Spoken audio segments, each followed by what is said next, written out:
Ballsville game.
Hello. What is up, Ballsville Nation? Welcome to the Ballsville podcast.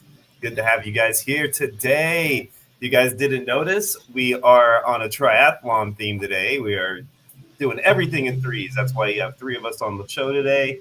And we've got our theme set across the board in threes because our triathlon is launching the final set of gods. That is right, everybody. We are about to fill our 10, 11, and 12 triathlon leagues over the next few weeks and get this thing finalized for 2025. This is all brought to you guys by the Ballsville Game. If you guys have not already, which I know you have, go to theballsvillegame.com. Check out what we have for you guys. We are the only place bringing you fantasy football combined with poker, giving you great odds and big payouts. We say it backwards on this podcast because Scott's not here. Scott loves it when I mess that up. It's so much fun. And I had one more chance at it, and I just did it. So that was for you, Scotty. I hope you're listening out there. So today on my podcast with us, we have Connor and Alex. Connor, it's been a long time, brother. How you doing, my friend? Doing good. Glad to be back. Glad to be talking some football now with y'all. So.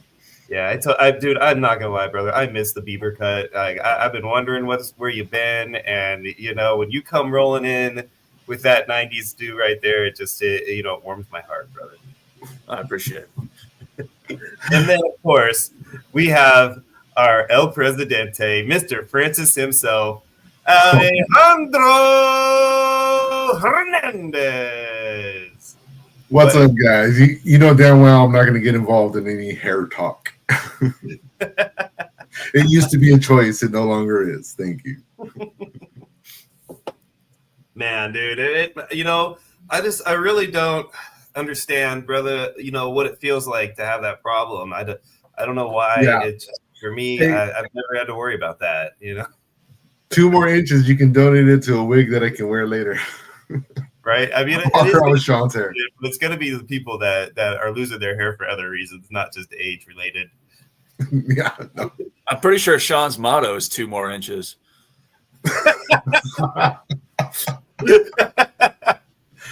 Connor's back, yo. Oh, man. I want to be mad, but that was too good. That was good.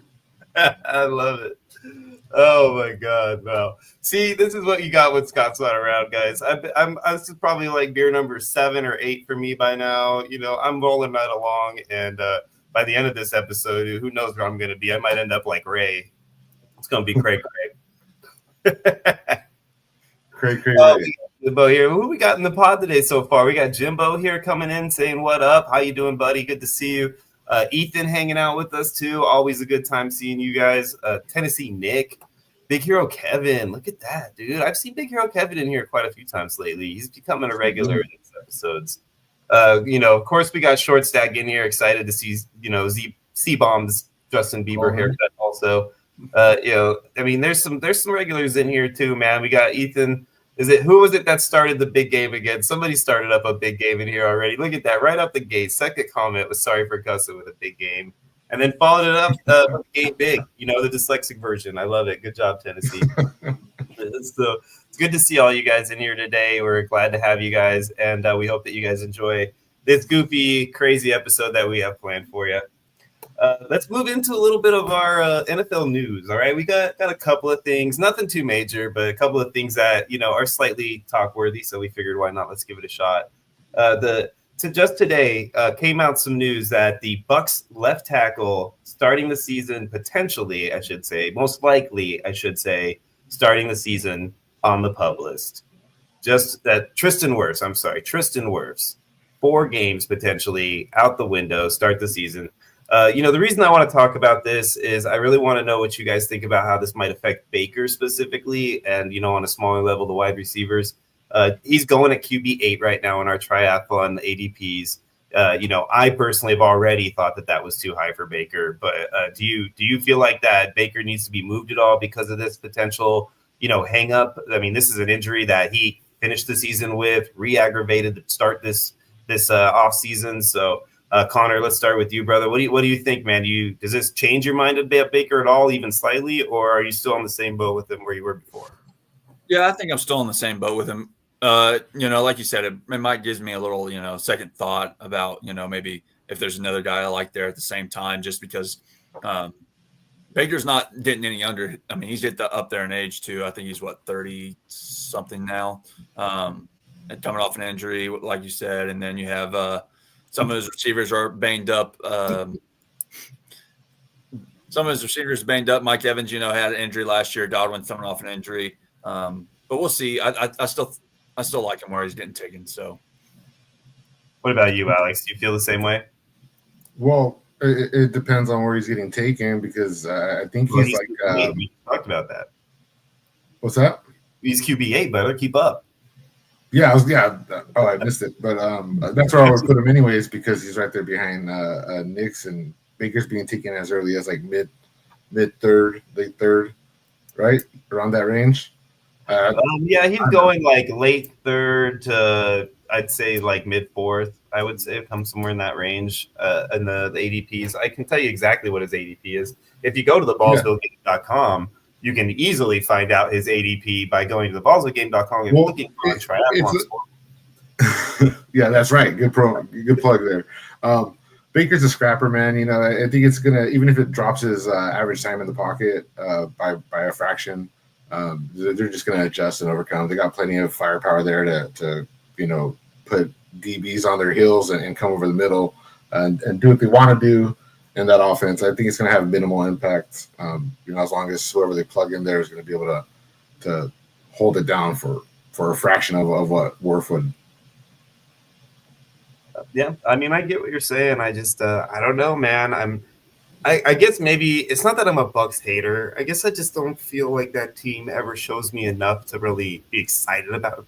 Like they're kind of just like that milquetoast offense that does just enough to not, get canceled. Like the King of Queens of TV shows. That it sticks around for 9 seasons because it's just good enough to not get. Baker finished quarterback 7 last year, right? QB7. Baker, I think he did somewhere in that range, but that was his ceiling, in my opinion. Yeah, and he's being drafted, like you said, at the 8th quarterback. So he's kind of being drafted as a ceiling as it is. So it's, I don't think it changes anything as far as his value goes. It's just one of those things. So you're saying that you still wouldn't take him though, where he's being drafted anyways, because that's not where you were going to take him, no matter what. Yeah, I'm not typically drafting him at his cost anyways, unless he falls like into the late 4th round, and I'll pick him up if I need that quarterback. But by then, I already have my quarterback 1 in most drafts, and then I wait for that value pick later on in drafts. I'm not really paying up for those that 2nd, 3rd tier of quarterback. I'm in the same boat too when it comes to those those quarterbacks. I feel like after the top 5, right? You got basically Allen to Hurts, Allen, Jackson, Burrow, Daniels, and Hurts. Those 5, in my opinion, are a tier. Yeah, so I'm like I could kind of, I'm okay if I get Patrick and Bo Nix. Like, okay, if they fall me at the right spot, I'll take them. But otherwise, those guys are in next tier, and then from there, it's basically just take your pick of the next group of 7. Yeah, so I'm not even paying up for Bo Nix. I think he's being drafted at his ceiling too. I do like Bo Nix more than Baker because of his running potential. He showed me a lot of the running that I wasn't anticipating. Yeah, but the best scenario is you're hoping he finishes as quarterback 7. If he's being drafted there, then you're not winning anything there. Sometimes Mahomes drops to like the late second in Superflex. I'll take him there. But at the back end of the first, early second, I'm not taking Mahomes in that range. Connor? No. Why are you muted, Connor? Something's going on with your audio, brother. Oh, did you hear me? Have you been talking this whole time? Because me and Alex were going on for a while there. You're a little rusty. I don't know why my thing got muted. It was on my computer, but not on the stream. It was divine intervention.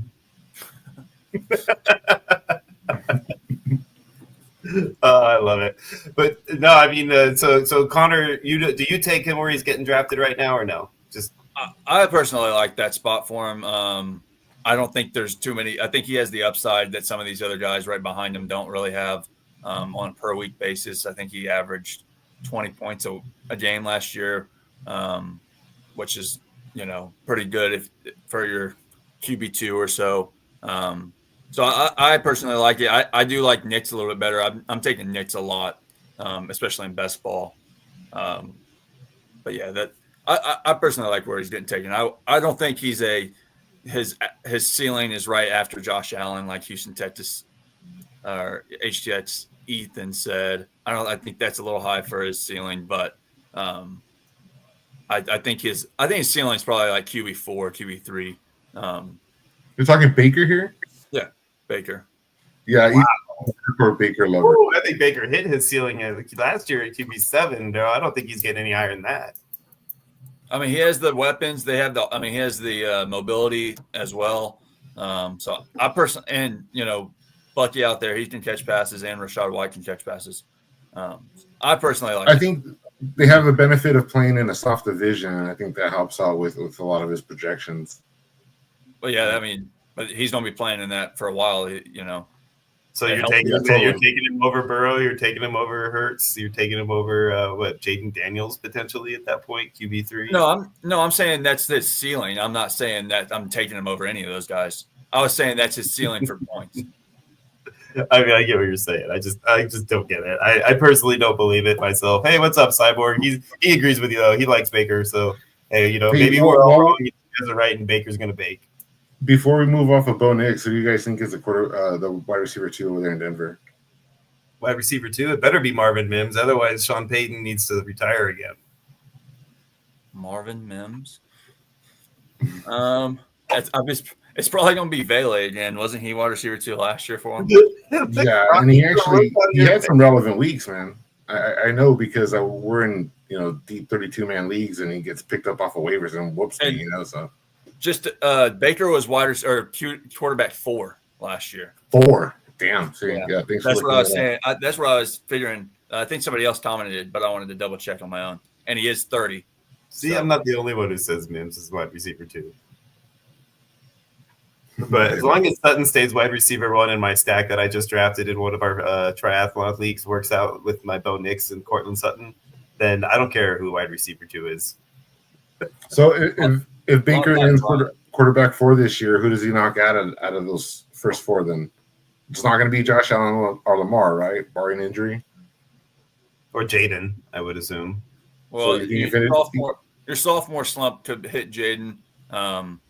He started out slow, touchdown, so you never know. So give me your top 5 quarterbacks this season, just real quick. Me? Yeah, you're from 1 to 5, top 5 scoring quarterbacks this year. Allen, Lamar, Daniels, Hurts, and Nix. Over Burrow? Over Burrow, huh? You're dropping Burrow out of the top 5. I noticed they're all running. You also probably take Hurts out. If you do 6 point per passing touchdown, you might swap. You might put Burrow instead of Hurts. Instead of Hurts. So you still leave Nix, but you put Burrow instead of Hurts. I mean, you could. Those 3, I think, are pretty interchangeable. I see a world where you don't get a spare tire on this. You got a 5-tire vehicle. You don't carry a spare. I already named them. I heard yours. I've already given my 5. Everybody knows my 5. My 5 is Allen, Lamar, Jaden, Burrow, and Hurts. Wow. That's 4. Allen, Lamar, Jaden, Burrow, Hurts. That's 5. Yeah, but why do you have 5 tires on a car? Well, you can spare, but you don't get 2 spares. You're going. You can interchange 6 dudes. You don't get to interchange 6 dudes. You get 1 spare and 4 tires. The spare. It's on the back of the Jeep. Carry around 2 spare tires. Who carries around 2 spare tires if they're not off-roading? Maybe I am off-roading. Shit, some cars don't even have 1 spare tire anymore, which is bullshit in my opinion. It happens. I think the top 5 are pretty dead on. I kind of like the way they're going. I think there is a world where Knicks breaks the top 5. I mean, I can see that happening. I just don't think there's. You talk about a sophomore slump. I think he might be prime for a slump there. They brought in RJ Harvey and you want to put sub on the corner? Huh? That sub on what? On what part? Top 5 quarterbacks. No, he's not going to. I don't think he's going to be top 5. I see a world because he was reaching for it last year and he got off to a late start. But I think that they brought in the pieces to kind of elevate that run game. And unless they're doing a bunch of checkdowns, if they have success on that run game, and they have like a top 5 O-line, right? I think they're ranked like 3 or something, right? So if they have success in the run game, they're not going to be utilizing Knicks as much, in those situations. I think there's a world where he's just a bust where he's being drafted right now. But I do see a path for him to finish up there with the mobility and what he did last year. I'll pub sub Bo Nix top 5 if that's what you're asking. Oh, you gonna take that? I'll take that. There you go. Look at that. See, we got ourselves a pub sub. Who is it with? Is it with? I thought that's what Sean said. I'll do either one. I mean, I'll do it with either one of you. I was gonna do it if Alex wouldn't, but Alex is talking it down, so I think he's perfect to take it right now. Okay, I'll take you up on that one, Connor, because Sean's gonna be making plenty of pub subs all year, and I never get an opportunity. So let's take that one. I was 7-1 on my pub subs last year, just so we're 7-1. 7-1. Well. Never stops bragging. I'm shocked that you don't have your trophy behind you, by the way. No, I gotta promote Rookieville, although it's not the Rookieville one, it's just the Ballsville one that I use for Rookieville. But yeah, that's why he hasn't been on the pod lately, guys, because he's been doing his own thing with his new best friend JoJo. Yeah, me and JoJo, yeah. We're actually recording the last 3 episodes. I think we're recording the last 3 episodes tonight. But you're recording all it's right, dang, look at you guys. It's a pretty good time of year, guys, because we're in July, and behind the scenes, a lot of the managers like Connor here and Sarah, they're all very busy during this time of year. Me personally, I'm very busy during this time of year. And then as we get out of July and start to get into football months, then we all start to free up, and it's going to be a real fun time for us here at Ballsville. Hey, Connor, stop stealing the showcase. What's going on here? Who's moving up? Who's moving my face around here? You quit smacking me around, you guys. This is what happens when Scott's not here. And he starts messing with my order in the court. Scott will be back next week. He promised us. He did. Scott is coming back next week, everybody. So you guys can get away from all this craziness that we provide and get a little bit more semblance of security and, just kind of normalcy with Scott around. But before that, we're going to keep moving on to our next topic here. We spent a little more time on that one, which probably was necessary because this one's not quite as interesting. But it is something that I just want to talk about because I like the idea of it.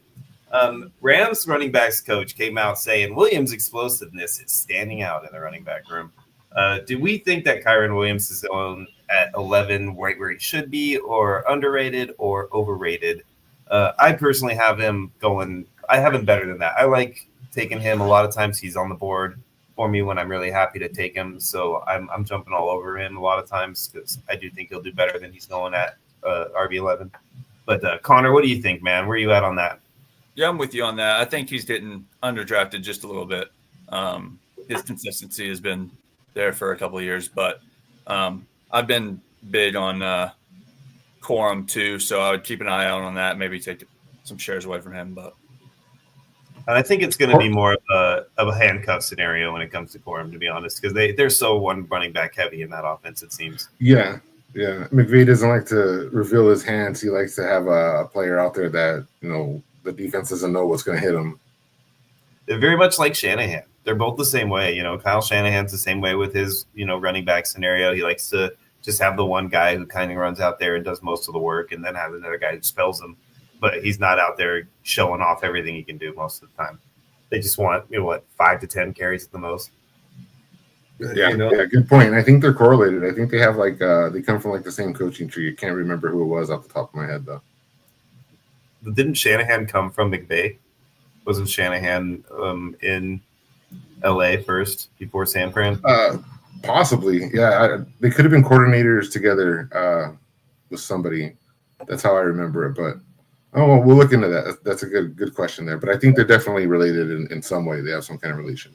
Any of you guys in the episode or in the comments that knows anything about this topic, feel free to jump in. Washington, that sounds right.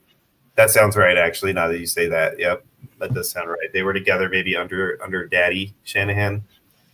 Yeah, that does sound right. So, so you're looking at a triathlon ADP right now, right? That's where Kyron's 11th? Yes.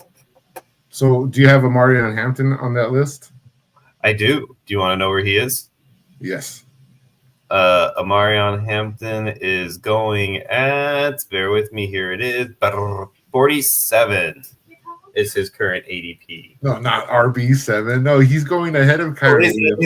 His average draft position is 47. His ADP total? Right, ADP is 47, yeah. Okay, so at the 47th draft spot. So what would that put him at? Like a mid-4th rounder? So who are you taking between those two? Because I keep seeing Omarion go ahead of Kyron in these best ball redraft leagues and in the triathlon, and it blows my mind. You agree with that? Going ahead of who? Kyron. Oh, God, I think that's ridiculous. Yeah, Omarion going over Kyron, I think that's ridiculous. Like, I think I've taken Omarion Hampton early as I think I took him in the 4th round of a draft one time, and it was because I was playing this fun game where I was just trying to go cray on the RB, and I took 4 straight RBs to start the draft, and he was the 4th one I took, and that was the only reason I took him was because he was my 4th one. So if it ended up being a bust, like, it didn't kill me to have him on my team. So otherwise, I've been passing him up because he's always ended up going. Now the last couple ones we've had, these last 2, I think it's Apollo drafts that have happened where he's been picked up just within the last day or 2. He did fall in those drafts. He actually, I think you snagged him. It was either you or Scott or somebody that is familiar with the pod. I think it was Scott that maybe who snagged him at like way late. I want to say maybe 6th round even or something like that. Apollo? Yeah, I want to say it was Apollo. Actually, let me look on the list right here. I'll tell you exactly which one because I have Apollo right in front of me here. Connor, you taking Kyron or Brees Hall? Kyron or Brees Hall? Ooh, that's tough. For safety, in that draft, safety, I'm probably going Kyron. I think Brees has a little bit higher ceiling, but I'm not even sure that the Jets actually love him like everybody in fantasy does. So I'm a little worried. I'm with you on that. And I also think the Justin Fields factor for me is the reason I probably lean towards Kyron also. I mean, there's been rumors all offseason that he's going to get traded and stuff like that. So they've been, I mean, even the backup there has said that he's going to get a larger role and all that stuff too. So we'll see. For Justin is talking about Achane. He's a good comparison between Kyron. I know they're going close to each other. I think Achane's gonna thrive this year. I think the Johnny Smith trade is a huge bonus for Achane. Oh yeah. I think that's a huge bonus because how many of Johnny Smith's targets were within 5 yards of the line of scrimmage? Good amount. Well, yeah, the objective is to get the ball out of Tua's hands as quick as possible. So, yeah, towns. Exactly. So the dude does not get hit and end up like in serious trouble. Like that scares me every time that guy drops back. Like I would have a hard time as a defensive lineman, like really going hardcore at a guy like Tua, because like I don't want to kill anybody. You know what I'm saying? I don't want anybody to be like, losing their like actual like mental stability because I smacked the crap out of them. Like that would that haunt me for the rest of my life. Like what's his name breaking Joe Theismann's leg? Like that shit bothered him. Like, still bothers him. Absolutely. LT, right? That shit still bothers him. Yeah, totally, man. Yeah, but I'm high on H-Chain. I don't think he's anywhere. I think he's around above Kyron at least. Yeah. We did have somebody asking about Waller. Did we talk about Waller last week at all, guys? Alex, remind me if we talked. We did. We talked about it a little bit. We're fixated on the Johnny trade, I believe, and Waller was kind of a last minute addition. But how are you guys? You guys reacting at all to that? We'll see. Connor? I'm not really excited about it. I think me and JoJo own him in every single Ballsville Dynasty League.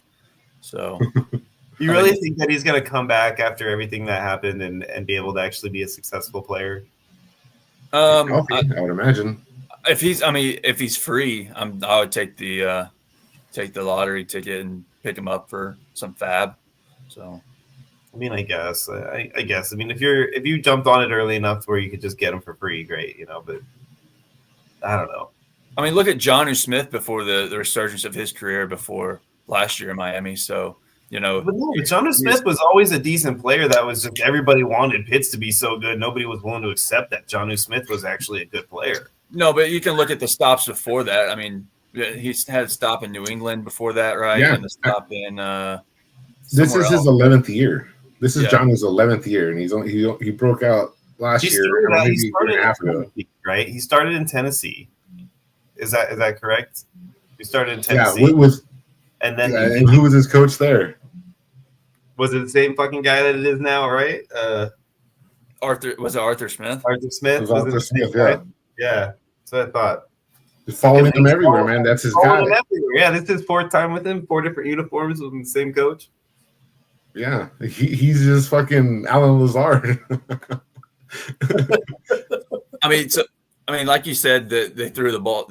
Tua dumps down a lot. I still think if Waller's 2 or 3 years removed from like tied in one season. So, I mean, it's possible. It's not like something I'm actually think it's going to happen. He retired because of poor health and he couldn't get right. So if he comes back, he retired because he was on the Giants. That's true. No, he retired because he was on drugs. He went the way of the Galloway. I shouldn't say that. I don't know for sure what he was doing, but something happened mentally where he was going crazy. He tried to film some sort of jelly wrap or something, and he got a divorce from his old lady, and that was like messing with him. Like he had some sort of a mental thing that he needed to take care of. So hopefully he's doing real good and he's back to normal, and he can come out and at least be able to like be normal about his approach. But look at Ethan's comment right here. This made me laugh. Pat Firemuth is there to give Johnny his water. Yeah, I feel bad for Firemuth because I actually liked him coming out. I do think he's better than he's been like given an opportunity to show. So it's okay though, maybe he's just not better, and that's why he hasn't got the opportunity. I'm not a coach, I can't tell you. He's still young, so I mean, you never know what. I think a new location would help him more than anything. What'd you say? A change in location? Yeah, I think a new location would help him potentially.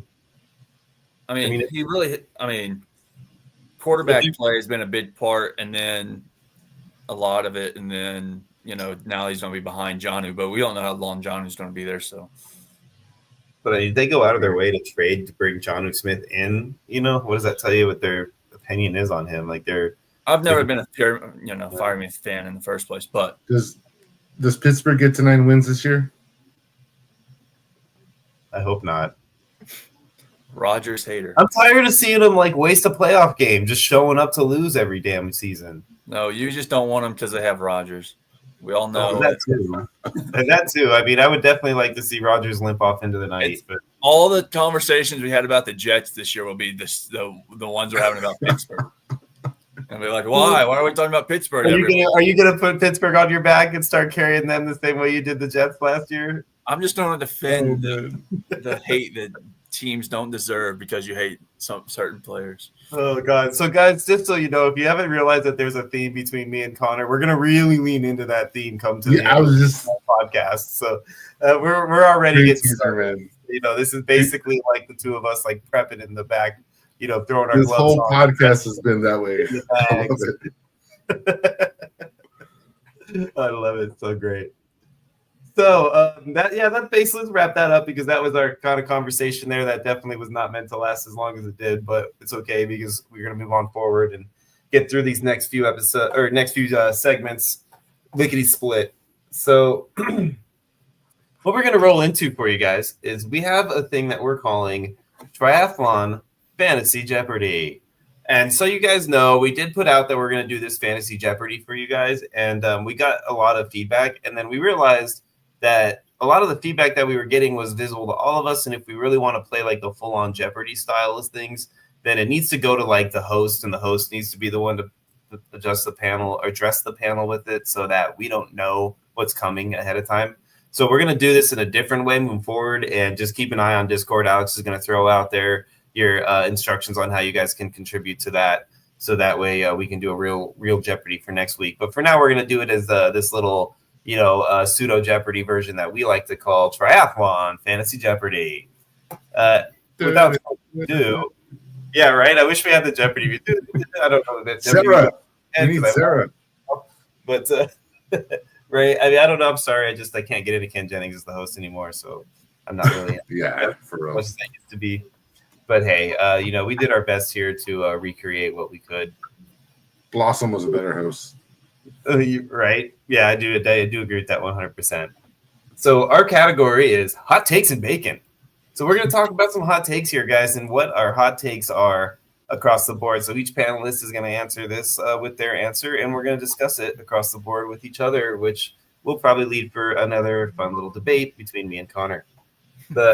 The first one for 500 is the man, I wish I ordered that undrafted player of 2025, which means this person's ADP is below the top 180 of the Triathlon League and will most likely go undrafted in your league.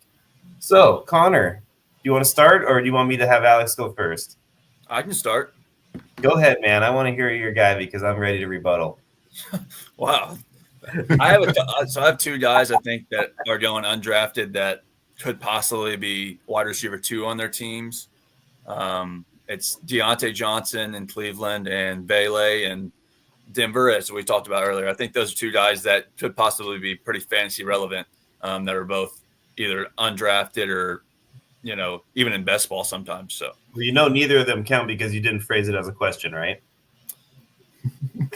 Well, I also didn't give you an answer. So, no, go ahead, continue.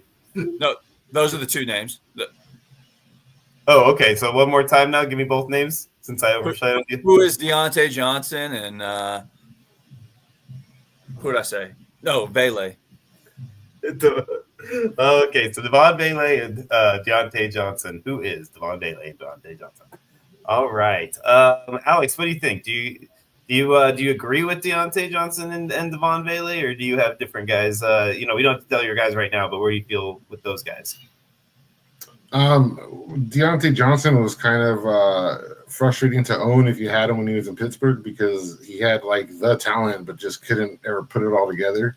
You always felt like he had more, he had more to offer, and then the attitude problems and stuff. I think the talent's there, but the character issues in Cleveland, it doesn't seem like they have really a firm grip on their teams. So on their players. So I don't know. I think it's a pretty big risk. Could be fruitful. I would say like maybe a 20% chance he returns value in those rounds, but it is outside of the drafting range. So why not take a shot? Right. Well, and I agree. I think that those are players. Those are two solid options, to be honest with you. I mean, we're talking about guys that are 15 rounds deep. These are guys that are getting drafted in most of the leagues that we're currently drafting in like the big game and some of our other games. So it definitely makes sense that, you would still be happy with one of those players, even though you're not drafting them in these leagues per se. But, I agree with that. I think those are both good options. Yeah, I agree with the Bailey pick. That's a solid pick. I think that's something that people could take away from it. I would take Bailey over Deontay all day. Yeah, I agree with that. Yeah, Connor, you look like a Smurf right now. It's so awesome. I love that. I put the big blue black on you look that way. but yeah, no, definitely Devon Bailey. I would take over Deontay any day of the week. So I 100% would have taken him as my number one guy out of the two. And Alex, I know you got a guy. I'll wait for my guy until after I hear your guy, so that I make sure I don't overlap you. Okay, I don't remember if I told you my guy, but I'm going to go with DeAndre Hopkins because especially in a best ball format, if you're telling me that I'm going to have a guy that's known to go up and get an air ball, and I got a quarterback that can deliver that air ball with accuracy on a high-powered offense, it's going to be in a lot of shootouts. Like, I'll take that risk all day, and he's outside of range. And then just because of the way that I draft, I've been taking a shot on late round tight ends. I think like Noah Fant, it's ugly there. He's probably going to be doing a lot of blocking because their line sucks. But if he is the starter there in Seattle, and maybe Kupp lost a step, and kind of gets injured and taken out, I think there's a shot for him to be the second pass catcher there. And then this one's ugly, man. But in these late rounds, I'm not picking him off the waiver wire or anything, but I do like the talent of Tyler Conklin. He's had flashes throughout his career, and there's a nice role there in LA. And if he gets that role, I think that there's a chance for him to take a tight end two spot. So man, I think you really wanted to order a whole lot off that menu that you didn't order, I guess, huh? Dude, I'm a big man, dude. I gotta reach down deep. I need some filler. These are deep ones. So, you didn't even give us a guy to rebuttal. You really ran through 9 guys, Jimbo. Well, when you ask the question, I know it's triathlon, but I'm in a best ball mindset because I'm in so many of those drafts. So I'm thinking about late in the rounds. Oh man, if you guys don't know, that's a reference to our good buddy Jimbo, who likes to talk about each one of his tight ends in his top 6. So if you didn't watch last week's episode, you better go back and watch because there's a whole lot of fun going on. How about wide receiver 1, Calvin Austin? Exactly. That was a hot takes and bacon for sure. I love it. So, what about you, Shani? I wanted to give Violet an opportunity to rebuttal you, but I don't think we have time for his rebuttal at this point. So I'll go ahead and tell mine, and then we'll let him rebuttal to both of ours. Yes, guys, I did make a Wonka reference. I hope you caught it. My guy, honestly, I'm gonna go Bills because I always love talking about my Bills. My guy is Josh Palmer, baby. I am telling you right now, Josh Palmer is going to be a part of this offense and somebody worth picking up. He is a guy that I feel like will get open on a regular basis in that offense, and he could potentially end up as the wide receiver 1 in the long run. We don't know. I mean, at this point, it's still up in the air as far as that position is concerned. He could still end up as our wide receiver 1 in Buffalo. So I definitely like Josh Palmer. I think he's a guy I'm keeping an eye on, and even though I'm not drafting him, he might still be on my roster come week 1, no matter what, anyways, because he's sitting out there and he's ready to pick up at any point in time. So, what do you think, Violet? So, don't listen to any of Sean's Bills takes. Don't give him some of your Bills takes from last year. Kincaid's don't be tight end 1. You got who else was it? Ray Davis is going to be like a top 25 running back. You got Keon Coleman is going to be like a wide receiver 2 on the year. Don't listen to anything that Sean has to say about the Bills fantasy-wise. But I don't actually mind any of the names y'all said. Although a lot of the comments are like Adam Thielen. Adam Thielen's going in these drafts. He's getting drafted so that he wasn't, Jack Beck as well, another name I saw in the comments that's also getting drafted pretty high, higher than what we're talking about here. These guys aren't going undrafted, so they're not available for us to choose, like we're talking about. Some of them are in the 15-round drafts. Well, I'm just looking at the triathlon, and they're the ADP, and they're still up there. So yeah, I think Thielen's the second Panthers receiver off the board, and Legette's the one that's going after him, right? Yeah.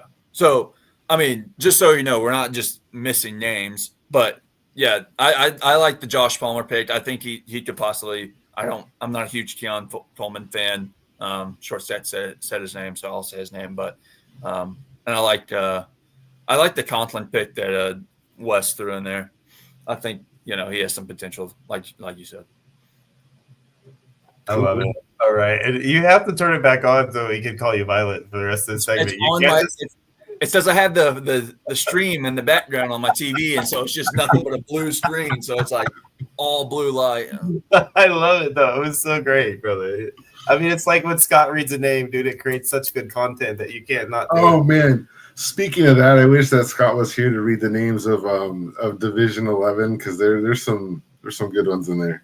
Oh man, I wish there was too, dude. If you want, I could do my best Scott impression. I could read it as Scott, and we could go from there.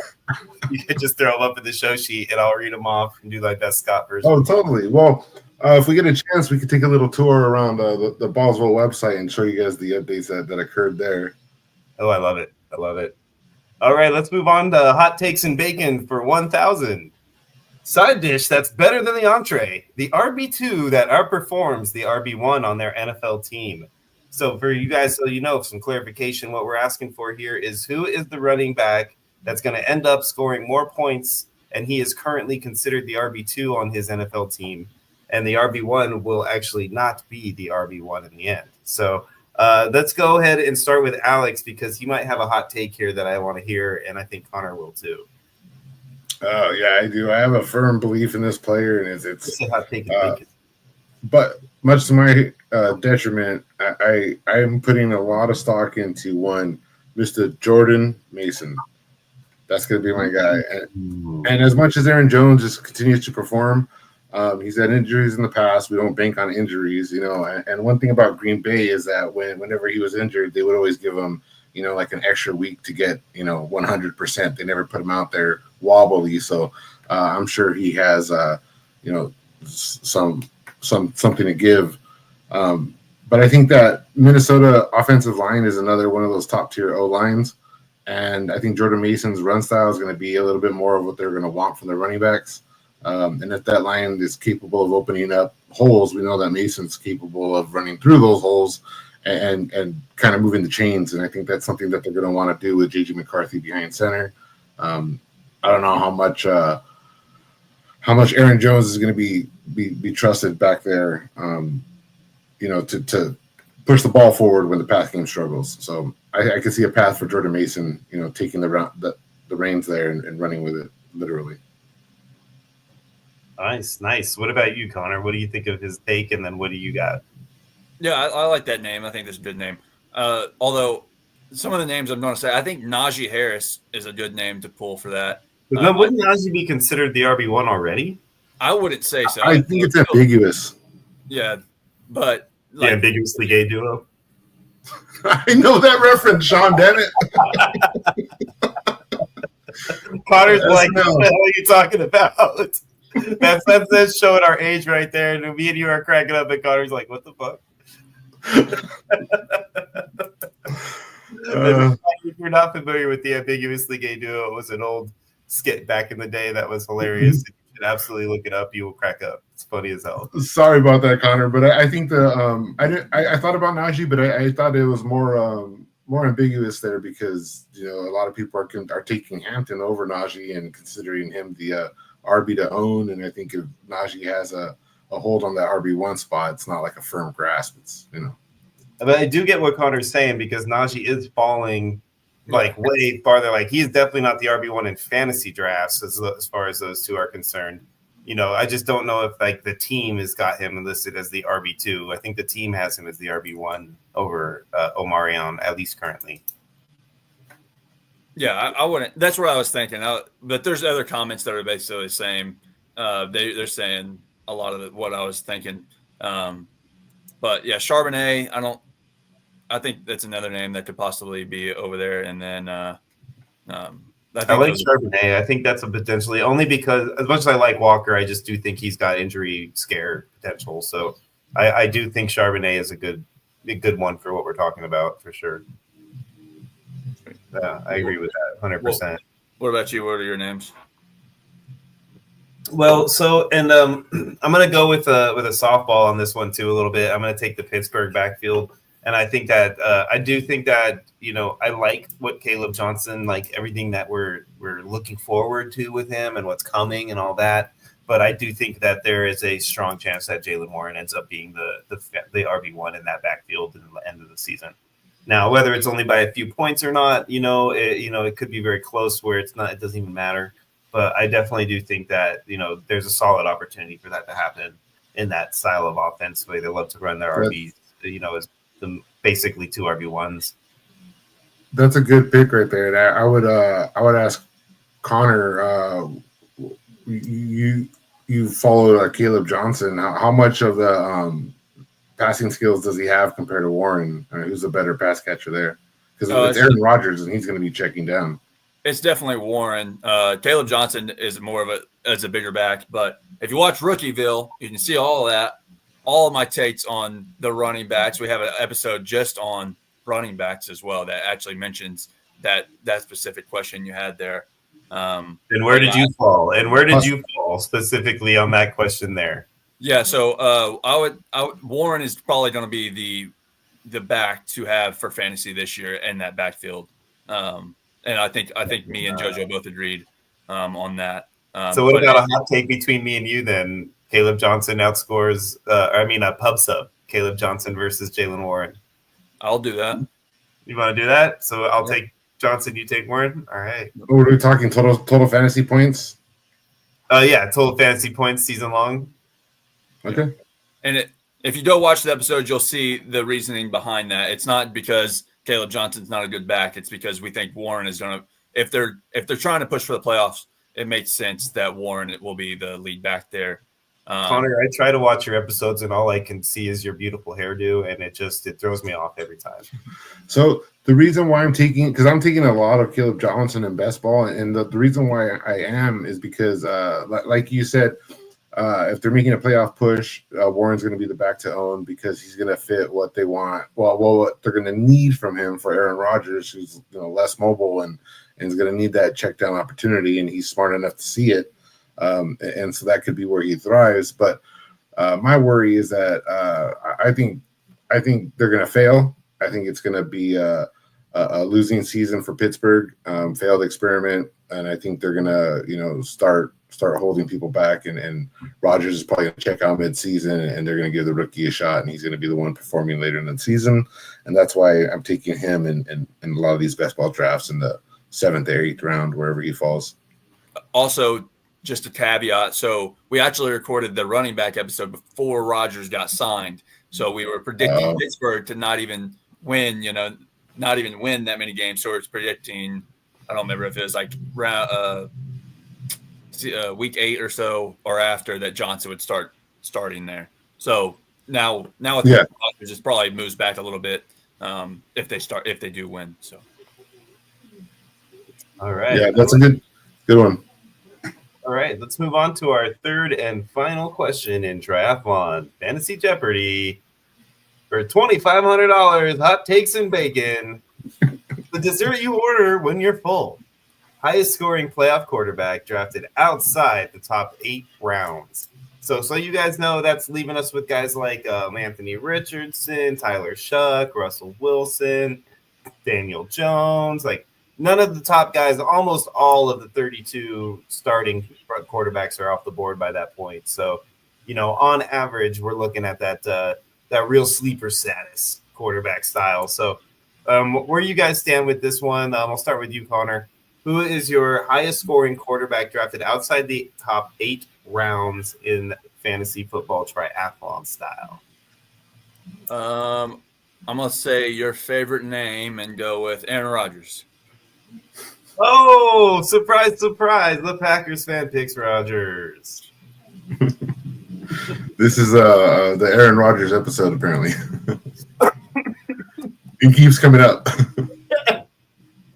Oh, it was good. Oh, man. Aaron Rodgers, to be honest with you, do you really do think Aaron Rodgers coming out of the top 8 rounds is the guy that you're going to take? And he's probably by the end of this episode, he's not going to be in the out of the top 8 rounds anymore because he's been steadily climbing since he signed. I don't know. what other quarterbacks? I'm taking him over Shuck. I'm taking him over Russ Wilson. I'm taking him over Anthony Richardson, Daniel Jones. Yeah, we'll give it to you because he's on the cusp. So Yeah. we'll let you have it. I mean, some of these guys like Fields and Tua and Matthew Stafford are all going well inside the top 8 rounds, right? Oh yeah. Yeah. Matthew Stafford would be the easy answer, but he's not far ahead of Rodgers. I think our players are drafting Stafford a lot sooner than Stafford, Geno Smith, Sam Darnold, they're all gone by that point in time. That's what I was thinking. Yeah. Okay, well. So what do you think? Aaron Rodgers is a good one. I guess you would say that he's probably, let's put him at the top of the list as far as who's left. So if you can't take him, who else are you taking, Alex? Well, I think at that point, I would, in a neutral position, if I'm assuming I already have my 2 quarterbacks and I need a third person, and I would take Richardson at that point because even though I see Daniel Jones being the better quarterback option there, I think the Colts have a high probability of having another losing season. And in that case, there's no reason for them to not put Richardson out there and evaluate for one last time what they have in this kid. So I think that he's going to get the opportunity and they're going to push. I heard something somewhere that the staff that drafted him, like their jobs are on the line. Is that I'm not really plugged into the Colts, but I would assume so because they basically are in that situation. But now everything is in flux right now with the Colts after Irsay passed. So we really don't. So with new management, they're going to be looking at the people running the show. And if you're telling me that they drafted Richardson and they never got a damn thing out of this kid, then they're gone. Their jobs are toast. I think they're they're now like another team. I think they're one of like 3 or 4 teams now that are like fully woman managed. Oh, wow. Okay, so. Yeah, because his daughters took over. His daughters are the ones that are now the owners at that team, and they all have like a spot in ownership, and one of them is like the main one, and then the other 2 are like high up in the very much like the Jones family does. But that's from what I understand, that's what's going on in Indianapolis now, and they joined like who is it? The Rams owner, I believe, is it in Georgia or something like that, right? And the Saints owner is a woman, so. It's getting to the point, man, where these women are infiltrating this old white man's club, which I love seeing. Girl power, right? Now we just need to get some minorities in there too and start diversifying even more. So yeah, I think their jobs are on the line, and I think even if Daniel Jones is a better option and puts out the better numbers and does better for the team, I think they're gonna have to. They're kind of forced to roll Richardson out there. Even if he has like a 50% hit rate of scoring, a boom week, I'll take that on my roster as my quarterback 3.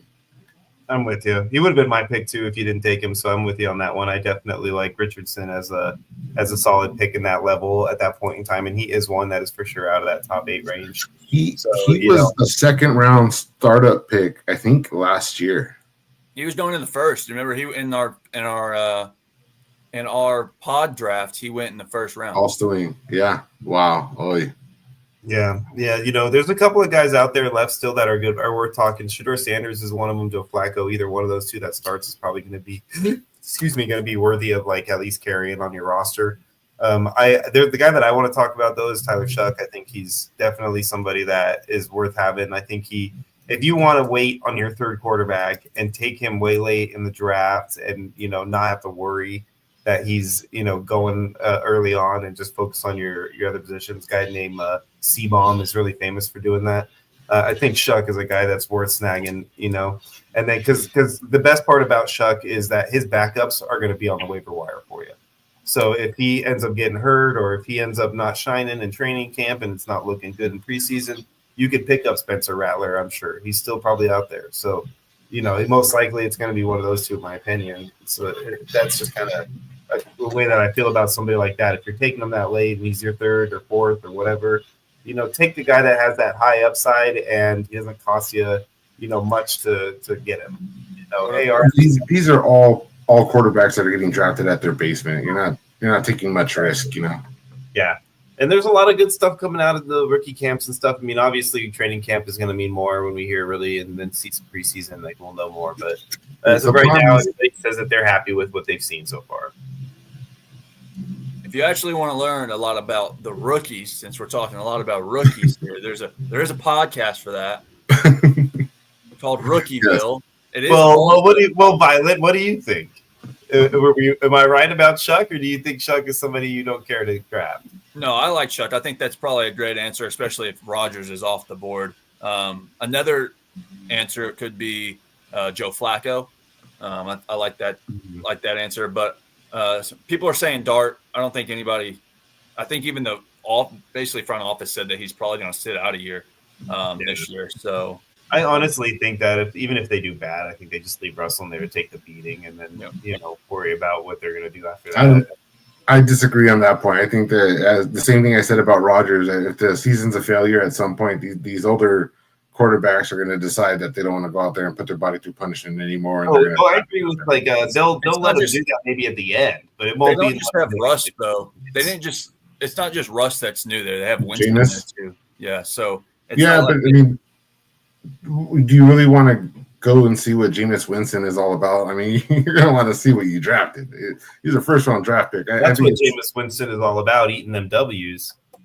I think if it's early in the season and they still have a shot at something, again, in that weaker division, if they have a shot at something, they can steal some wins, then I think, if Russ went out, they would go to Jameis. But I think if it's a losing season, I mean, you got to know what you have. You got to game plan for next year. I think they'll put him in. I just don't think it'll be early enough for it to matter. It'll be like week 5-6 left in the season, maybe at the most. I think his prop he'll be so far behind everybody else. His Vegas prop bet's like a game and a half, so it's not like that's where I would put it.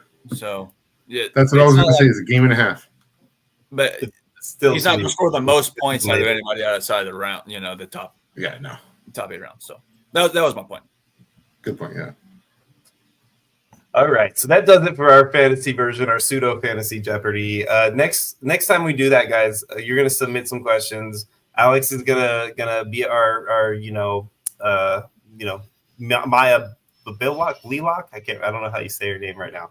Maya Blelock. He's gonna be our Blossom, and he's gonna be our host for the Jeopardy next time. And so you send all your Jeopardy stuff to him. He'll build the categories, and the rest of us will be contestants, and it'll be a lot of fun. So, but now, because we've been talking so much about triathlon and everything, why don't we roll right on in to our Ballsville updates? And because we have Alejandro Hernandez, our Presidente, on the pod today, we are going to let him be the one to run us through the Ballsville updates. So, Alex, why don't you go ahead and take it, baby? All right, guys. So, while we've been podcasting, we the leagues have opened up on the website. Go and check it out, ballsvillegame.com. The triathlon game's open. The big game's open. If you go to the big game, it's going to take you to all of the written stuff, but you can shortcut all that right here. You go to open leagues, and it will take you to Division 11, character unlock. Scott, Sean, you want to Scott these names up real quick? Oh, yeah. Let's do this. This is going to be so much fun. All right. Hello, everybody. I am Scott Fitzgerald. Today, we are looking at Division 11, League 1. Akuma.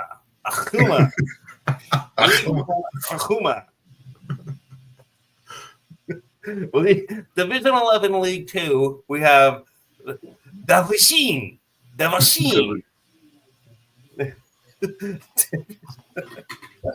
God, that's just rude. Not even good. You're giving him a speech impediment. Not even a good impression. You're just freaking terrible.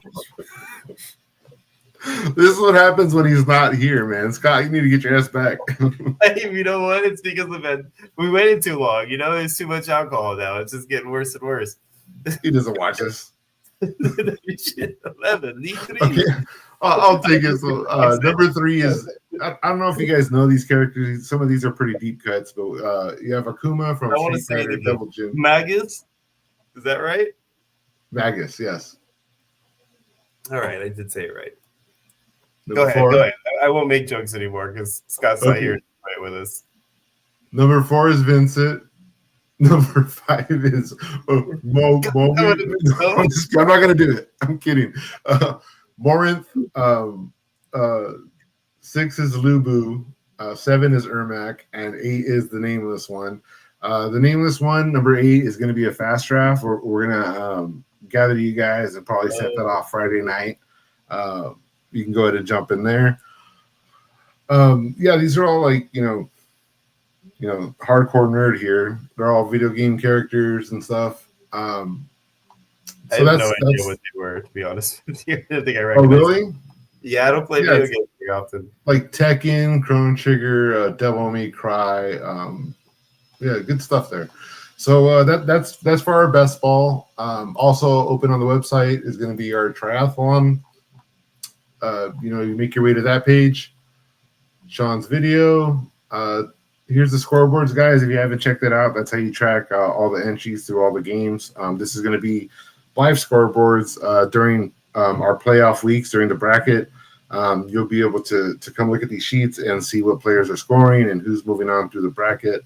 It's going to be a pretty cool tool, and it'll be something that we revisit on the podcast so that you can keep track of all these leagues live, and then that's where you'll get your information, and you'll be able to jump in a league and verify that person that beat you, that their settings and scoring is all the same. You'll have that opportunity, but if you've been in the game long enough, you know that we're going to give you that information anyways. So, but we have released our 4th wave of these gods. For the Egyptians, you can come down here to Anubis, and you click on the picture, it'll take you to the league. For the Greeks, Poseidon's there. This dark Poseidon was pretty cool. I like how that came out. And for the Romans, Saturn, light and dark. So the dark ones are closed off. Those open up when we have all 24 players.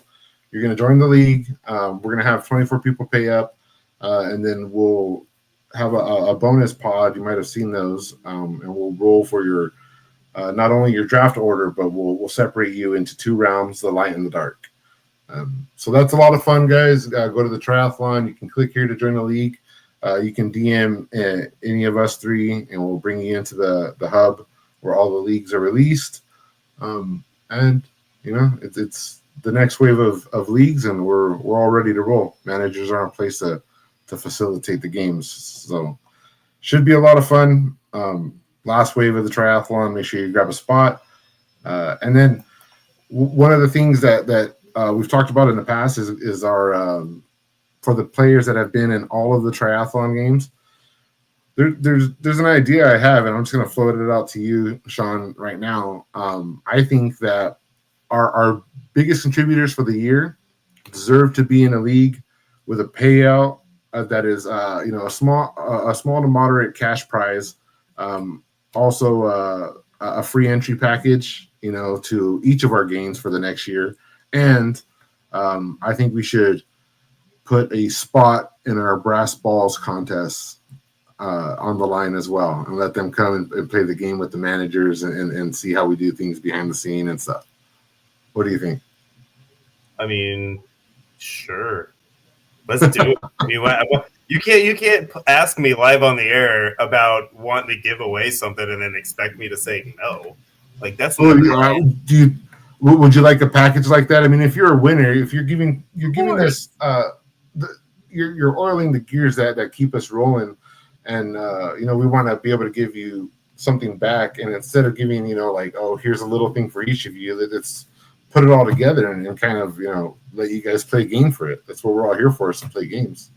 Of course. And the fact that you did this with your glasses on, looking all nice and studious, I mean, it's just it fits perfectly. I'm ready. Let's give it away. Let's give away the farm, baby. Yeah, we're gonna do that. So for those of you that are in all the triathlon leagues, I think there's like 5 to 7 of you. You're definitely going to be a core of what makes up that bonus league. So it should be a lot of fun. It's awesome. I'm excited. I hope that we get a lot of you guys in here so that we can make sure that there's a good amount of people that are in the competition for that one. We're looking at, what do we already got? Like 7 to 9 people that have joined almost all the triathlons at this point. Like it's moving forward really good. So, and we still have the redraft, and redraft you're looking at, high stakes are $100 a pop. So, you could easily jump right up if you haven't been entering a lot of the big games that are only $7, get in a few of these redrafts, and that makes up for quite a bit of those big games. So we'll keep track of all you guys as far as what you're spending, and make sure that we have a nice little package ready for you. Yep, totally. We get our packages out there. We verify payments, so we're constantly in these league safes looking at what you guys are pumping into the games and stuff. And as much as we put the work into creating this stuff, it doesn't happen without the players. So we stay grateful here. Shot. What is in your cup, man? I told you it was gonna get crazy by the end of this pod, and we're not even to the best part yet. So, I know. We have a segment for you guys. We're gonna get everybody into position here. We're calling this segment the Rock'em Sock'em Fantasy Robots, and what this is this is us versus us. So me and Connor are gonna have a little duke out, and we're gonna go back and forth over some topics. Alex is gonna be our referee. Between Alex and you guys are gonna vote on who's gonna win these arguments. What's gonna happen is Connor is going to get a minute to argue his point. Alex is going to give us a question. Connor's going to give us a minute on his point. I'm going to do a minute on my point. We're going to do a minute back and forth where we're both basically yelling at each other, trying to go over the top. And then you guys are going to give us the winner.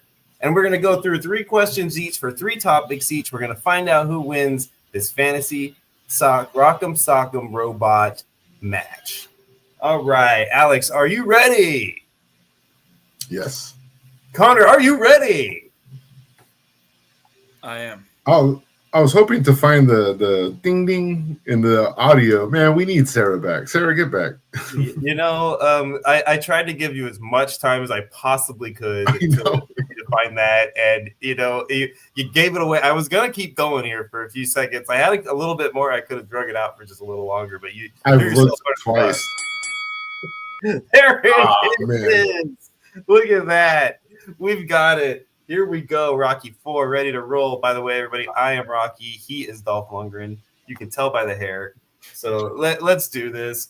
All right. Guys. We're going to start off with start us off. Yeah, we're going to start off with a little bit of the mild sauce here. Question number 1. Bowers is gone. McBride is gone. Who is your third tight end? Connor, you have 1 minute. Go. Redraft or dynasty? What's the best? We're doing redraft. Who's your third tight end and why? Kittle is my third tight end, and based on his past season, also Brandon Ayuk is injured. I still think that offense has a lot to give. He's still dominant there. I don't see any regression happening this year, so I would say George Kittle. George Kittle, huh? Well, that's it. But that's wrong. It's Sam Laporta, and your ass has no idea what you're talking about right now. Sam Laporta coming off they lost their offensive coordinator. What are they going to lean on? The tight end. Jared Goff loves throwing up the seam. Sam Laporta is going to get manufactured plays, dude. What are you talking about? We all know that Sam Laporta is going to be the tight end 3, and George Kittle, he'll be 4 if he's lucky. I like it. So you guys can let us know whose take you like in the comments. I'll consider it, but I'll be making the call, and I'm going to side with Connor here. I think the path for Kittle is paved without the wide receiver dominant players available. I do like Laporta, and I think that there is a road for him, but I give it more of a 30% shot that Laporta is even the second target there. I think the JMO hype is real, and they're going to lean on the running game. So we're going to give a point to Connor. Ding, ding. Rigged. Moving on to question number 2. Aside from Genty, who do you think is going to be your highest performing rookie RB for 2025 in redraft? Yes. Highest performing rookie RB in 2025. We already talked about Caleb Johnson, so we're not going to go that route. I'm going to go ahead and I'm going to reach for the stars, baby.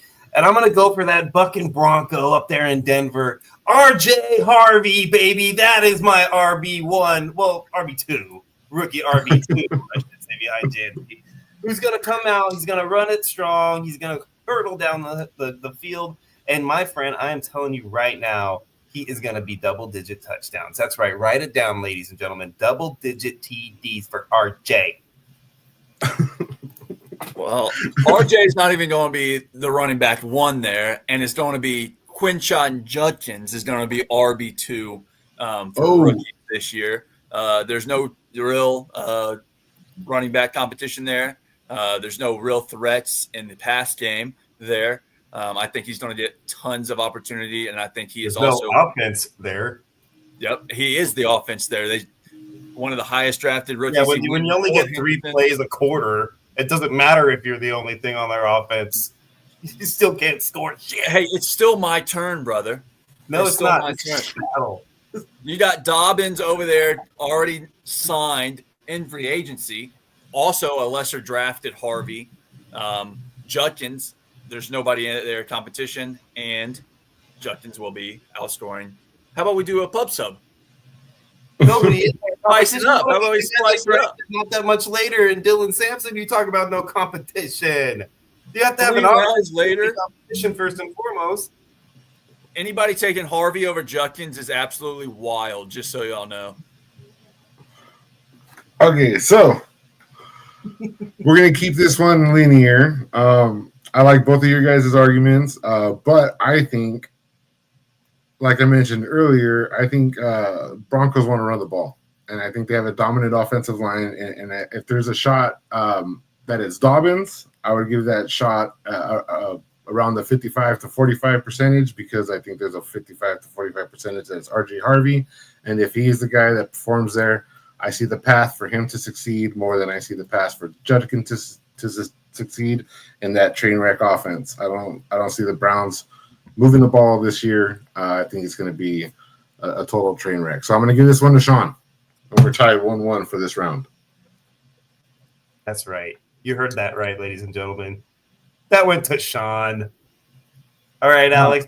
Ding, ding, ding, baby. What's our third one? Question number 3.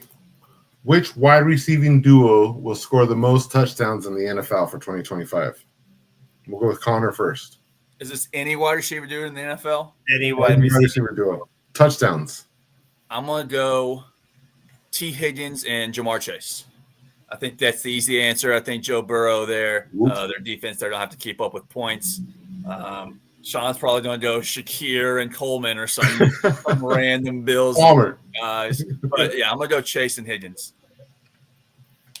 Chase and Higgins, come on, my friend. It's all about the guys down there in L.A. and the nice sunny L.A., baby. Devontae Adams and Puka Nakua. The two of them are going to destroy everybody. I'm telling you, 5 touchdowns more than the closest duo next to him. Puka Nakua, Devontae Adams, top scoring duo, wide receiving, touchdown scoring duo, wide receivers in the NFL. Write it down, ladies and gentlemen. It's over. Sean wins first match. Slide it down. Let's go. Move forward. Let's go. Move on. Round 2. Oh, love the confidence. And you have a lot of people that agree with you. You know, you have people that are agreeing. You were saying I lost before the question even came up. Well, you got to go first, and you did take the layup. So we have people on both sides. This is a tricky one, but I think if I had to make a decision here, I think the Bengals and that terrible defense are going to have no choice but to air that ball out. I think that Kyron Williams is a capable running back, and as much as I like Chase Brown, I think that the Rams have a better chance of having success on the ground, and they have a not dominant anymore, but it is a better defense, and a tougher division. So I'm going to go ahead and give this one to Connor. And Connor's going to take round 1. Woo! Ding, ding, ding. You know what? I'm pushing my head back down, and I'm stepping back in this ring because that is bull-mast, and we all know it. I won. But, hey, you know what? I can't always, fight That's not the belt at the same time, so whatever. Let's move on to round 2. Somebody's out of school. Yeah. Okay, round number 2. Okay. You're looking at your draft boards. We'll say this is one of our best ball drafts, 10 team. We just talked about late round quarterbacks. You have the mid round quarterbacks. You have the ones that you think should be in that first or second tier that are being undervalued.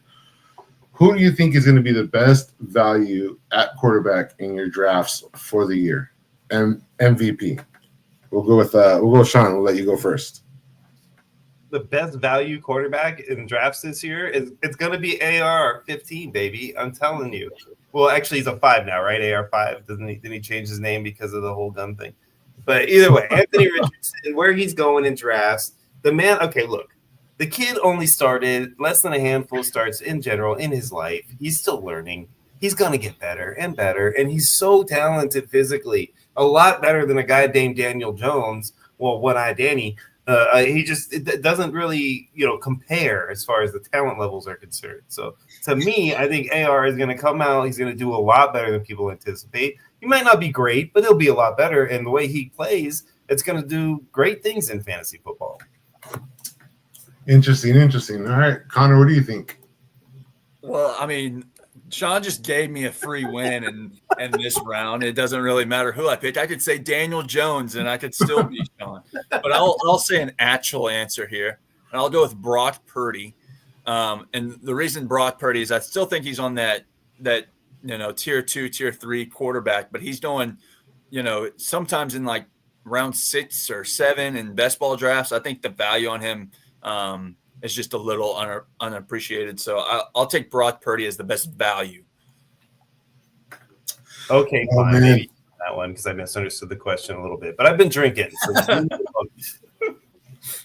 all right. Well, I think that Connor played it safe and Sean was a little bit risky with it. And you got to have balls and balls. And I'll give it to Sean because if Richardson hits, yes, you're taking him in the haymaker lands. That is going to be a value. If you skip Purdy, you can get another value at quarterback later than where Purdy's going. He's one of the top quarterbacks going off of the draft board once you get past the first 8. After the Bo Nix and Baker Mayfield, you're looking at Purdy on ADP. And there's other quarterbacks that I think have a pathway. We just talked about the lack of receiving options there. So if CMC comes back, or I'm going to give it to Sean. AR 5321, whatever his number is. Point shot. What? Okay. The countdown. But Westlex has money on this game. I'm saying. Okay. Question number 2. We talked about underrated quarterbacks. Let's talk about overrated wide receivers. What second-year wide receiver is being overdrafted this year? We'll go to Connor first. So second-year wide receivers. I'm gonna go with the Bills' own Keon Coleman. We saw he can't get any separation. He's still not even getting drafted very high, but I still think it's higher than he should. I think Shakir is the wide receiver 1 there clearly, and I'll go with Keon Coleman. I know Sean loves that answer because that was his answer, right? No, not at all. Actually, my answer, Ethan stole it from me, but I'll take it. I'm definitely all in. You said being overrated. I'm sorry, I thought it was underrated. I was going to go with overrated, but overrated second-year wide receiver. You know what? I'm going to go with the guy only. I don't not like him only because of where he's going. Brian Thomas Jr. Sorry for cussing, brought it up, and I do like his answer. Stealing people's answers is crazy. I have to steal his answer because I misread the question. But there's only so many people. Brian Thomas Jr., though, honestly, is being overdrafted right now as a second-year wide receiver because he hasn't proven anything. Trevor Lawrence is still an unproven guy who can actually get the ball to somebody on a regular basis. I mean, Brian Thomas did better with the backup quarterbacks than he did with Trevor Lawrence. So, to me, I think Brian Thomas Jr. is being overdrafted. Now, if he drops to the late second round, like he did in one of the triathlons where I just took him, that's a whole different animal. I'm taking him there all day. But he's been going like anywhere from like early to mid-second round. That to me is there's other guys on the board like a Nico Collins or guys like that I a lot of times I'll take over Brian Thomas in the end. So Brian Thomas is an interesting character. I pointed out on one of our earlier podcasts in the offseason during the mini leagues that in a 12-team draft for redraft best ball, he was being drafted at the end of the first round. and he was going right next to Malik Neighbors, and I even saw a draft that I pointed out where he and Malik Neighbors went over CD Lamb, which I found horrifying. But that said, he did drop back to the back into the second round lately because of the Travis Hunter acquisition. I think there's like 140 vacated targets there. I don't think Brenton Strange is anything, spectacular. I think Brian Thomas is still going to be the one to feast. And because I really like the third question that I wrote for this category, I'm going to give the point to Connor for Keon Coleman. We are tied 1-1. Okay, so maybe he did have a better answer. I'll give him that one. Yeah, because I do think that there's a path for Brian Thomas to finish in that range where he's going right now. I mean, because I do like Brian Thomas, I just don't like where he was being drafted. But like I said, he's dropping, and I'm taking him where he's dropping to, so I'm not upset about it. Right. So we're tied up again. Question number 3, and this one's going to be a little tricky if we give whoever wants to go first. So let's take the Bengals out of this equation. Just okay. What is the most valuable NFL offense in fantasy if you're attaching yourself to all the players on that offense? Okay. Who went first last time? We'll go with Connor. You go first. Sean goes first. Okay, Sean, you go first. All right. At risk of contradicting myself from earlier in the pod, I'm going with the Bucks. The Bucks have so many weapons, baby. I mean, come on, right? Even down to their tight end, Kate Otten, who was on fire before he got hurt last year. So, I've got to take the Buccaneers at this point and just assume that, Jimbo is going to be right in his Nostradamus predictions and come out with 3,000-yard wide receivers and, a 5,000-yard quarterback. And, there goes Rashid White. So, I'm sorry, Bucky Irving, not Rashid White. We all know Bucky Irving is the man now, not Rashid White. But, that's what I'm hoping for. I think those guys are just going to ball out like crazy to make me look better. And Connor can't pick a better team than that. So I know I won. Connor, you got somebody that's going to rival the Bucks? I do, actually. I think there's only one team that has a player – has 3 players in the first 3 rounds of best ball ADP. I think there might be one other team. I know the Bengals are up there, but those are off the board. I think it's the Philadelphia Eagles, and I'm with AJ Brown. You got Jalen Hurts, and you got Saquon Barkley, 2 of which are more so than not going in the first round of best ball drafts. So I will go with the Philadelphia Eagles. And they have Devontae Smith. That's a good pick. Devontae Smith is soon after. Oh, man. That is a good answer. Slim Reaper like that, as a throw-in at the end, dude, he's chives on your baked potato. Come on, man. He's better than that. Whew. Okay, so that you guys both have valid points. I don't know who the wide receiver 3 is in Philly right now. We know who the 3 and the 4 are in Tampa. And I'm going to say whoever lost round 1 won round 2. Congratulations. I forgot. Wow. Forgot who it was. Audience? It was – I won round 1 because it wasn't rigged. Sean, now congratulations. Sean. You totally negate my victory, dog. Come on. You just call out the guy who didn't win the first one? What? Okay, so, all right, if I'm being real, I would have to go with the Philadelphia assets only because the uncertainty at the pecking order for wide receiver for the Bucks, it's hard for you to kind of zero in on is Mike Evans going to have another 1,000-yard season? Does he still have it? Is Godwin healthy? Is Ibuka a breakout? Does he have the pathway? Is McMillan going to go away, or is he going to carry on after what he did last year? And then the 2 running backs, all the 1.5 running backs. I think there's a lot of ambiguity. There's that word again in the Bucks offense, and it's more concentrated for Philly. And so I would take the Philly assets as who I want to hitch my wagon to. So But Sean's wins anyway. Congratulations, Shawnee. I'm not going to argue. I'm take my victory. That's a good one. Okay, so all right, round for the three. third and final, because we're 1-1 now. okay. What But is the hey, whatever. dude, I can't find that bell. Number 3. Round 3, question 1.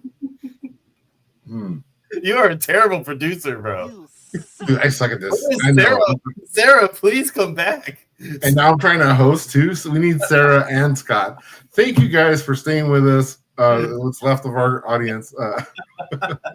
It's left are rapidly running right now. We're out of here. Okay.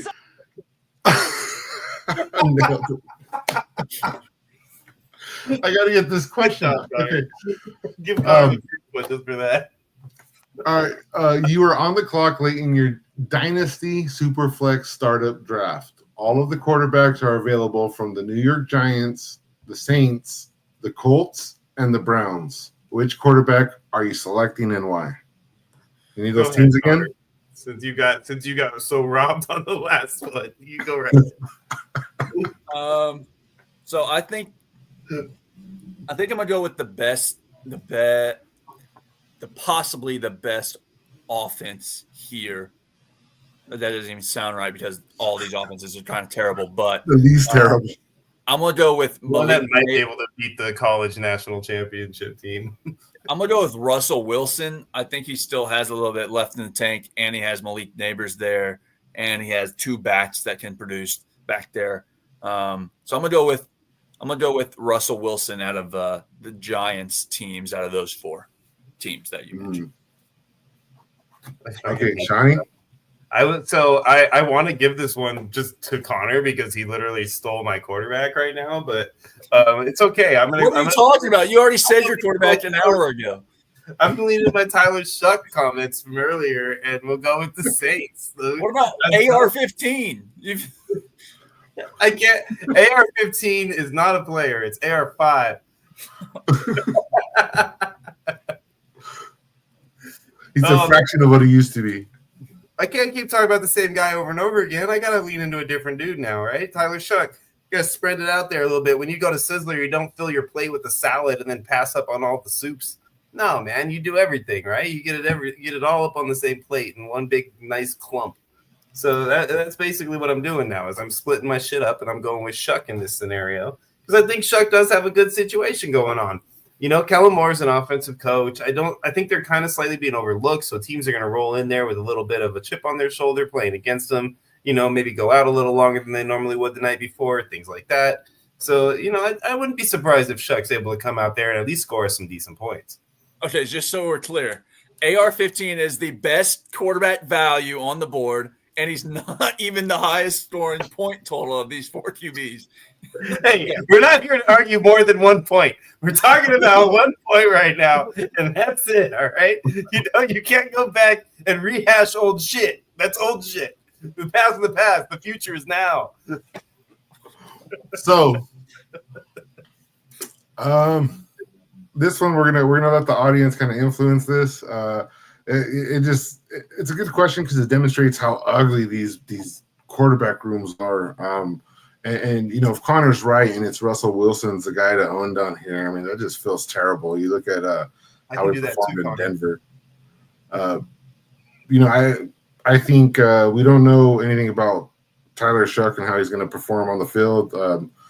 I guess we're all kind of not afraid of Spencer Rattler, right? You know, you guys have any opinions on him, on Rattler? You think he has a shot at outperforming Shuck? He has a shot. I think Shuck is probably the guy there, but I do think Rattler, if he struggles, will start. Okay, so I think considering that Russell Wilson was Shawnee's answer, we're gonna have to give this one to Connor because it's an admission that he get the right guy. that's what I'm gonna fall back on. Yeah. Okay. So here we are. Third round, final round. Next round. There we go. So in a 12-team redraft format, like our triathlon drafts, what is the best position to be in for that draft? No third round reversal, snake draft. What's the best draft spot and why? 12 hole, baby. Give me the turn. Give me the ass end of the draft, baby. I want that fucking part of the totem pole that's not even painted, that you stick in the ground to keep that shit standing up. That's what I want. If you're in the 12 spot, who are you hoping falls to you, and who are you reaching for that second pick? Who are you taking? You think it's a reach at pick 13? Well, if you're at 13, I mean, there's only so many players that are going to be in that available to you, you know, and you're going to have to call your shot in that for the round. So, I mean, a lot of times in triathlon, a guy like Patrick Mahomes has been sitting there. I'm taking him all day. I mean, you know, usually the guy who I pick in 13 is the guy I would have normally picked in 12, and I just wait till 13 because I like to say I took him in the second round. But, you know, either way, like whichever one of the two I'm taking that is considered my lower level guy in my mind, you know, he's usually a guy like a Patrick Mahomes. You know, I really like him a lot. Ashton Janty has seemed to be falling into that area a lot. I'm okay with that guy. I know, right? That's a spicy take. So, you know, I'm definitely I'm happy with that turn, man. That's where I want to be. I want to live on that corner. Okay, Connor. That's a good choice. I'm gonna go with spot. You're not supposed to say it's a good choice. You're supposed to say I'm an idiot because yours is way better than mine. The audience already tells you that. I don't want to make you hurt yourself. Connor's playing Hug 'em Robots. Hug 'em Robots. I like the 8 spot personally in redraft. I think you can get your Justin Jefferson or one of the top tier QBs there. So I will go with the 8 spot, and then you can come back around on the turn and get you a Nico Collins, get you an Amon-Ra, get you a Brian Thomas, or get you a QB if they fall, if you know, whatever you think. But I'll go with the 8 spot. Okay, fair points. I want to address. Sorry, I just had something in my mouth. I want to address Mrs. Alex here.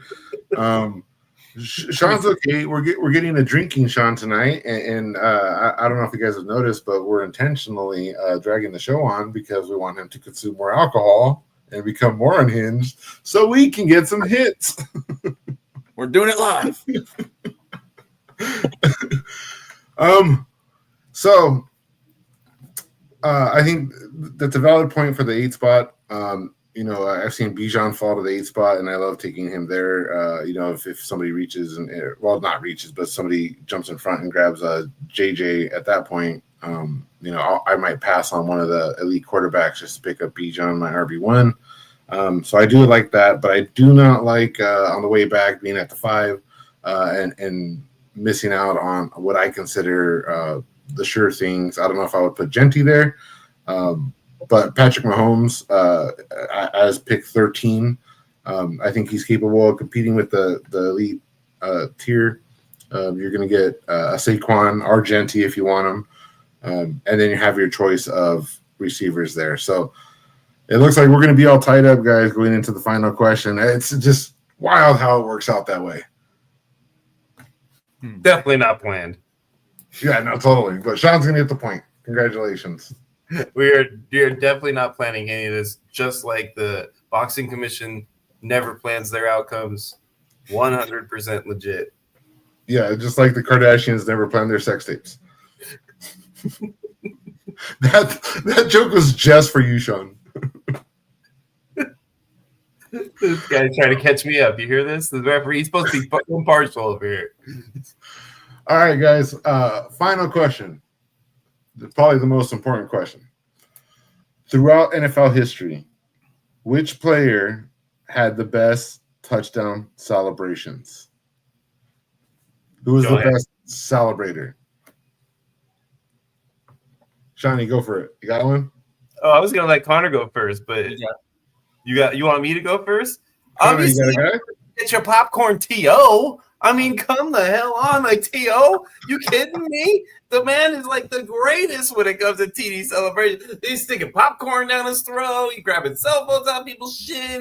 He's doing everything he can possibly do out there. He's putting jackets on with a big old like HOF on the back of them and shit. This man is cray running out to the Dallas Star, pissing off Emmett. Who pisses off Emmett? I mean, that's epic, dude. Like, it's 100% T.O. all day, every day. Oh man, Connor, you got one? Yeah, so I'm gonna go keep it simple, and I'm gonna go with a name that you wouldn't normally hear in these. I'm gonna go with Victor Cruz and the salsa dance. And because he had one touchdown celebration and kept it through his whole career. I don't want to go with none of these crazy celebrations, disrespecting the other team like Terrell Owens. I'm gonna go with the simple salsa dance by Victor Cruz. Oh man, opportunities out there to pick somebody that offered us better opportunity or better entertainment than that guy. I mean, all that guy did was sit out there and shake his butt back and forth with his arms in like a punchy position. Like, that's nothing, bro. What about like Randy Moss out there mooning the crowd? You can't. You're already disrespecting your own answer. I'm giving you better options. They still don't hold a candle to T.O., but they're way closer than Victor Cruz. No. Look, man, I love Victor, but geez, we already have a winner. Somebody with more than one dance. All right, guys, you're in the comments. Take some of the responsibility off me. Go ahead and put who you think won this round, and that's going to be the winner of our game. As long as we don't tie, just mention who do you agree with? You guys pick Victor Cruz over there. I'm never being on another podcast again. I'm done. I'm retiring from podcasting as of right now. So, I'll tell you what, Victor Cruz was fun to watch, man. I mean, he I like players that are smooth. He was great. His touchdown celebration was the same damn thing every damn time. Who wants to watch that? Yeah. Exactly. That doesn't. See, Mom, look at it. It's already been decided. They just don't want to hear me on any more episodes. I'll tell you one thing I always look forward to. One touchdown celebration. You want to talk about keeping it simple. One of the ones I like to watch all the time was the Gronk spike. I love that thing. Yep, that's a good one. The simple one as well. Okay, well, Johnny, sons of bitches. It looks like we have a clear winner based on the audience, and I hate all of you guys. And they're gonna go with the salsa. There we go. We have our winner. The player of the year racks up another one, and I remember T.O., man. T.O. was over the top. Oh man. Okay, well, we're gonna split it. It's a split decision. 2 winners. No winner. No participation trophies. I cannot believe I lost to one dance. The same dance over and over again. How is that better? It's so ridiculous. You got petty. You got some petty wins in there. You got the winner. Whoever didn't win round 1 wins round 2. You got that win. You got Anthony Richardson being the best value just because it's not even a good answer. I think. I'll tell you what. One thing I can tell you, it's nice being the ref and not having to worry about winning or losing. That was some good times, though. I'm not gonna lie, that was a lot of fun. I like this comment right here. This is my favorite comment of the night. Genty. Oh my gosh. Do we have drug this on? We're at 1 hour and 37 minutes of a podcast. Should we call it for this week and then do trade talks next week? Yeah, we're gonna have to. It was a lot of fun, man. We just got carried away with it, and my cheeks hurt from laughing. It had nothing to do with the alcohol, I promise. Yeah, I didn't have enough, or you had too much. One of those. Connor, it was good to have you back, man. Yeah, appreciate it. I'll be on quite a bit coming up. So cool. Check out Rookieville. Yeah, check out Rookieville. It is worth dropping your episodes. What's your schedule? So I think we're just once we get them recorded, we'll probably just drop them all at once since we only have 3 episodes left. But I think we're going to. I don't know if anybody wants to announce anything, but I have at least 2 pods coming out that might be on the same type of schedule. Me and JoJo might do like a Dynastyville, where we just talked about dynasty. Same way we talked about rookies. And then maybe me and Sean might have something in the works that we did last year. Don't know when that'll be happening, but we got to talk, and you haven't been available. So whenever you're free, that's not the truth at all. It's not. It's absolutely not. I'm just trying to throw the bus since I lost. Hey, we know you guys like trade talks. We like doing trade talks. I'm kind of glad that I don't have to hear my voice in the stupid jingle. But if we by chance happen to fill one of these triathlon leagues and we do a bonus pod, we'll find a way to fit in a little bit of trade talk there, so we can all just kind of Trade talk, Ballsville. Sorry, had to do it. I was going to leave the podcast like you did. Excellent. That's so good. I love it. I'm sorry. I do. I can't help myself. It's too funny. Cool. But yeah, we will do those next week. Sorry, guys. Definitely. We were planning on doing it today. We had them all set up. We couldn't do it because we ran out of time, because our dumbasses just like to talk shit about each other, and it went on for too long. You hit the promo and got everybody excited. No. I did. Totally pulled the wool. That's because you guys didn't vote for me to win. If you gave me the victory, maybe we'd have done it. But hey, what can Blame I say? the audience for your terrible answers. That's the way to win next time. Oh man. Hey, I'm gonna go ahead and continue drinking and keep the fun alive over here in Las Vegas. If you guys haven't already booked your trip out here, please come out here for Labor Day weekend and join us. We're gonna have a lot of fun. Connor's on his way. He's literally driving from Texas. This crazy bastard. And Alex, you're coming too, right? You're GTG. Yeah, we're gonna be there. It's gonna be a nice little event. Right. So we got the three of us, Jimbo, Scott, Deadman Soulsay's coming, Sarah's coming. We got a good group of people. So if you're not coming there, Joey, yep, that's right. So we've got a lot of people. So if you guys aren't part of that yet, please come, because I don't think Joe's going. Jojo told me last time he wasn't going. He says he's here. I don't know if that means here or there, but hey, I'm gonna count it as there, and that way I can talk shit if he doesn't show. Okay. Maybe. Good stuff, guys. But hey, it's because you guys are fun, and this is the last spot that I have without Scott, who keeps me in check. So hey, what can I say? Definitely appreciate everybody being here. We're gonna get out of here. It's an hour and 40 minutes. We literally the longest pod we've had in a long time. So definitely appreciate all of you guys right now. Join us next week. Scott will be back. It will be back to normal. A little bit more subdued, I guess would be a better way to describe myself. Organized.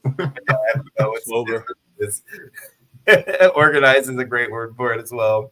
So on behalf of myself, C-Bomb, Alex, Mr. Francis, we're going to say goodbye to you guys for tonight, and we look forward to seeing you guys next episode. Thank y'all so much for everything you guys do. Ballsville is out. That is a wrap.